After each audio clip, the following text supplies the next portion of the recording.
नए साल की आप सभी को बहुत बहुत बधाई। Wishing everyone a very beautiful and prosperous new year 2026। नए साल में हम सब ने विशेस बनाए हैं अपने लिए, एफर्मेशंस किए हैं, रेजोल्यूशंस बनाए हैं।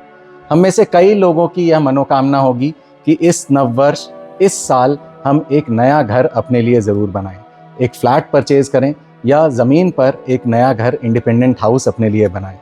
अगर यह मनोकामना है आपकी 2026 में, तो यह वीडियो आपके लिए है।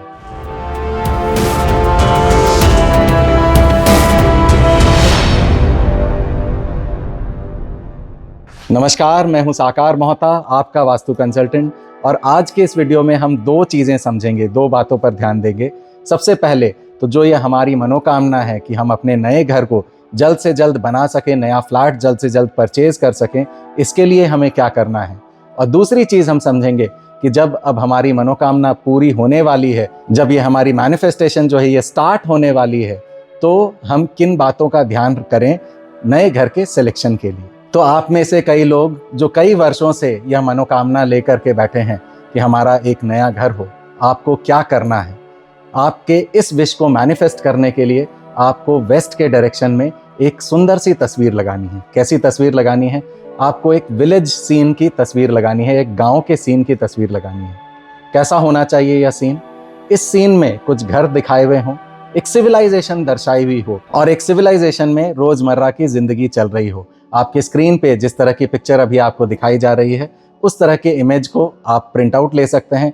बाजार में किसी भी पोस्टर शॉप से आप इस तरह के पोस्टर को परचेज कर सकते हैं और अपने घरों के एग्जैक्ट 270 डिग्रीज पे वेस्ट के डायरेक्शन में आप इस इमेज को लगा करके देखें कि कैसे आपके ये नए घर के मनोकामना जल्द से जल्द पूरी होती है। अब वीडियो के सेकेंड फेज में आते हैं, जिसमें हम बात करेंगे कि जब आपकी मैनिफेस्टेशन स्टार्ट होने लगे, जब आप घर के परचेज के लिए घर को सेलेक्ट करने लगे, तो आपको किस तरह के प्लॉट्स को सेलेक्ट करना है, किस तरह के घरों को सेलेक्ट करना है। तो अगर आप प्लॉट्स की बात करें तो हमें यह ज़रूर ध्यान देना है कि हमारे प्लॉट का शेप क्या है, हमारे घर का शेप क्या है। अगर आप फ्लैट भी ले रहे हैं तो शेप क्या है।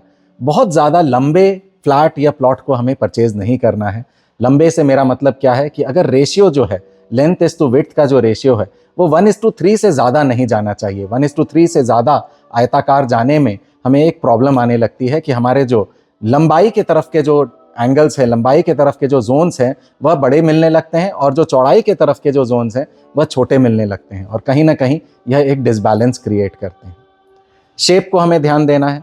किसी तरह के भी इर्रेगुलर शेप को हमें नहीं लेना है। ट्राइंगुलर शेप को अवॉइड करना है। रोम्बस शेप, जो एक बर्फी का जो शेप होता है, रोम्बस शेप को हमें अवॉइड करना है। सेमी सर्कुलर शेप को भी अवॉइड करना है, जो एक अधूरापन दर्शा रहा है। सेमी सर्कल पूरा सर्कल नहीं होता, आधा सर्कल या एक अधूरा सा शेप, इस तरह के शेप्स को हमें अवॉइड करना है। एमीबा शेप, कोई भी रैंडम शेप हो, उसे भी हमें नहीं लेना है।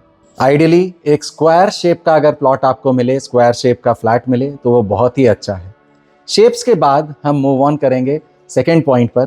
सेकेंड पॉइंट पे मूव ऑन करने से पहले मैं आप सबसे यही रिक्वेस्ट करूंगा कि मेरे चैनल को ज़रूर सब्सक्राइब करें। आप सबको इस तरह के इन्फॉर्मेशन देने के लिए, वीडियोस बनाने के लिए हम काफ़ी मेहनत करते हैं, अपने पूरे हार्ट और सोल को डालते हैं वीडियोस बनाने के लिए। और आपसे एक ही रिक्वेस्ट करूंगा कि चैनल को ज़रूर सब्सक्राइब करें और अपने फ्रेंड्स के साथ शेयर करें जो भी नया घर बनाने की मैनिफेस्ट कर रहे हैं। तो चलिए अब शेप के बाद आगे मूव ऑन करते हैं सेकेंड पॉइंट पर। सेकेंड पॉइंट में हमें क्या देखना है? हमें अपने घर के सराउंडिंग को देखना है। जो भी हम फ्लैट या प्लॉट सेलेक्ट कर रहे हैं, उसके आसपास क्या है। आसपास अगर कोई वाटर बॉडी आ रही है तो वाटर बॉडी अच्छी है, लेकिन वाटर बॉडी उस प्लॉट के या फ्लैट के नदर्न साइड में या ईस्टर्न साइड में ही आनी चाहिए। सदर्न साइड में और वेस्टर्न साइड में किसी तरह की वाटर बॉडी नहीं आनी चाहिए। अगर कोई पहाड़ है आसपास, तो अगेन ये पहाड़ जो है ये हमारे सदर्न साइड या वेस्टर्न साइड में आने चाहिए। नदर्न साइड और ईस्टर्न साइड नीचा होना चाहिए, वहाँ पहाड़ नहीं आने चाहिए। नदर्न साइड और ईस्टर्न साइड में वाटर बॉडी आए और सदर्न साइड और वेस्टर्न साइड में पहाड़ आए, तो इससे अच्छा और कुछ हो ही नहीं सकता। हमारे फ्लैट्स के, प्लॉट्स के आसपास किसी भी तरह की हॉस्पिटल नहीं आनी चाहिए। खास करके बड़ी सर्जिकल हॉस्पिटल्स जहाँ सर्जरीज होती हो, ऐसे हॉस्पिटल्स बिल्कुल एडजेसेंट में हमारे फ्लैट्स के, हमारे प्लॉट्स के नहीं होने चाहिए। कोई शहर का ऐसा एरिया है जहाँ पर लाइन से बहुत सारे हॉस्पिटल्स हैं, वह एक मेडिकल एरिया है हमारे शहरों का, तो उस रीजन में भी हमें फ्लैट्स नहीं लेने चाहिए। हमें किसी भी शमशान घाट के पास फ्लैट्स या प्लॉट्स नहीं लेने हैं। किसी भी बड़े स्कूल या कॉलेज के पास भी हमें अपने फ्लैट्स या प्लॉट्स को नहीं परचेज करना है। आपने यह भी सुना होगा कि किसी मंदिर या मस्जिद या गुरुद्वारे की परछाई भी हमारे घरों पर नहीं पड़नी चाहिए। जी हाँ, यह बात भी बिल्कुल सही है। एनर्जेटिकली जो है मंदिर, मस्जिद, गुरुद्वारे बहुत अलग होते हैं। हम नहीं चाहते हैं कि ऐसी एनर्जीज, जैसी एनर्जीज मंदिर, मस्जिद या गुरुद्वारे में होती हैं, वह एनर्जीज हमारे घरों पे हो। तो हमारे घर मंदिरों के भी बिल्कुल पास नहीं होने चाहिए। अब जब मैं यहाँ पास की बात कर रहा हूँ तो पास का क्या मतलब है?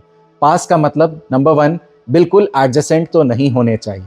अब पास को और अच्छे से अगर हम डिफाइन करना चाहें तो पास में हम एडजेसेंट को तो बिल्कुल सेलेक्ट नहीं करेंगे। बिल्कुल एडजेसेंट हो किसी बड़े स्कूल के, किसी बड़े कॉलेज के, किसी मंदिर के या किसी मरुस्थल के बिल्कुल एडजेसेंट प्लॉट या एडजेसेंट फ्लैट को तो बिल्कुल ही नहीं सेलेक्ट करेंगे।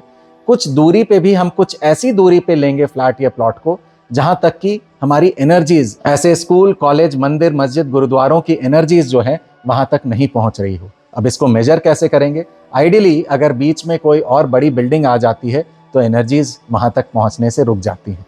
तो अगर आप एक प्लॉट छोड़ करके दूसरे प्लॉट पे भी अगर आप जा रहे हैं तो यह मेक श्योर करें कि बीच में कोई बड़ी बिल्डिंग या कोई बड़ी एक स्ट्रक्चर या कोई एक सोसाइटी आ रही हो। तो नए घर को सेलेक्ट करने के क्रम में सबसे पहले हमने प्लॉट्स को देखना है, प्लॉट्स के शेप और साइज को देखना है, और उसके बाद हमें यह देखना है कि आसपास सराउंडिंग में क्या है। सराउंडिंग बहुत ही इंपॉर्टेंट रोल प्ले करती है हमारे प्लॉट्स के, हमारे फ्लैट्स के एनर्जीज को डिफाइन करने के लिए। नेक्स्ट, जब आपने इन दोनों चीज़ों को खुद देख लिया और शॉर्टलिस्ट कर लिया कि अब आप कौन से फ्लैट्स या घरों को आप सेलेक्ट कर रहे हैं, उसके बाद आप ज़रूर एक प्रोफेशनल वास्तु कंसल्टेंट को कंसल्ट करें जो कि इस लैंड या फ्लैट के ऑरा को स्कैन कर सके, एनर्जीज को स्कैन कर सके, यह बता सके कि यह फ्लैट या प्लॉट आपके लिए अच्छा है या नहीं है।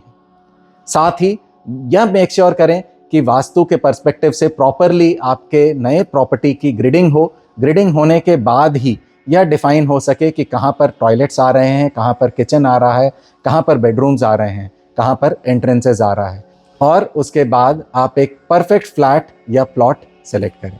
दोस्तों, घर बनाना सिर्फ ब्रिक और मोर्टार को जोड़ करके एक बिल्डिंग या मकान बनाना नहीं है। घर हमारा एक ड्रीम होता है। इस ड्रीम को फुलफिल करने के क्रम में हम बहुत अच्छा घर बनाते हैं। कई तरह के इंटीरियर्स में बड़े बड़े मार्बल्स का प्रयोग करते हैं, पर अज्ञानता की वजह से कई बार वास्तु को देखा अनदेखा कर देते हैं। और ऐसा करके हम यह कभी नहीं चाहेंगे कि जो घर हमने इतने प्यार से, इतने एक ड्रीम को फुलफिल किया है एक घर को बनाने में, वह घर हमें प्रॉस्पेरिटी ना दे, हमारे लिए अशुभ साबित हो। तो इसलिए आपके लिए बहुत इम्पॉर्टेंट है कि घरों को वास्तु के नियमों के अनुकूल ही बनाएं। वास्तु के नियम जो भी कह रहे हैं, शेप को लेकर के, साइज को लेकर के, ऑरा को लेकर के, एनर्जीज को लेकर के, सराउंडिंग्स को लेकर के, दिशाओं को लेकर के, ये सारी चीज़ों का ध्यान रखना बहुत ज़्यादा ज़रूरी है।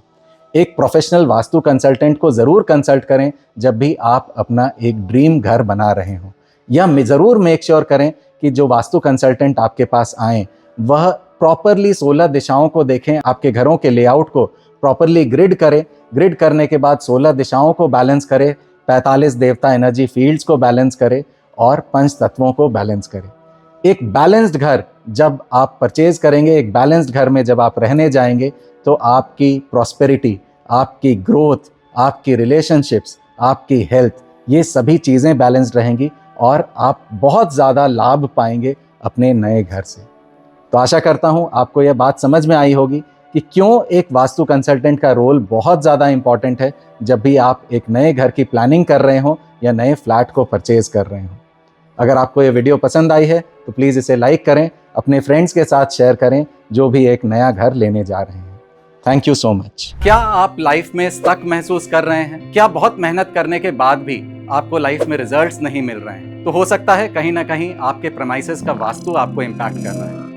नमस्कार, मैं हूं साकार मोहता, आपका वास्तु कंसल्टेंट एंड कोच। मैं आप लोगों के लिए लेके आया हूं एक प्रोफेशनल वास्तु कोर्स जिसमें हम सीखेंगे 5 तत्वों को, 45 देवताओं को और 16 दिशाओं को अपने घरों में, अपने ऑफिसेज में कैसे बैलेंस करना है। तो इस प्रोफेशनल वास्तु कोर्स को करके आप ना सिर्फ अपने लाइव्स को एनहांस कर सकते हैं, बल्कि एक प्रोफेशनल कंसल्टेंट बन के आप लाखों लोगों को हेल्प कर सकते हैं और नेम, फेम एंड सक्सेस कमा सकते हैं। तो देर किस बात की, अभी कॉल करें और रजिस्टर करें मेरे प्रोफेशनल सक्सेस वास्तु कोर्स को।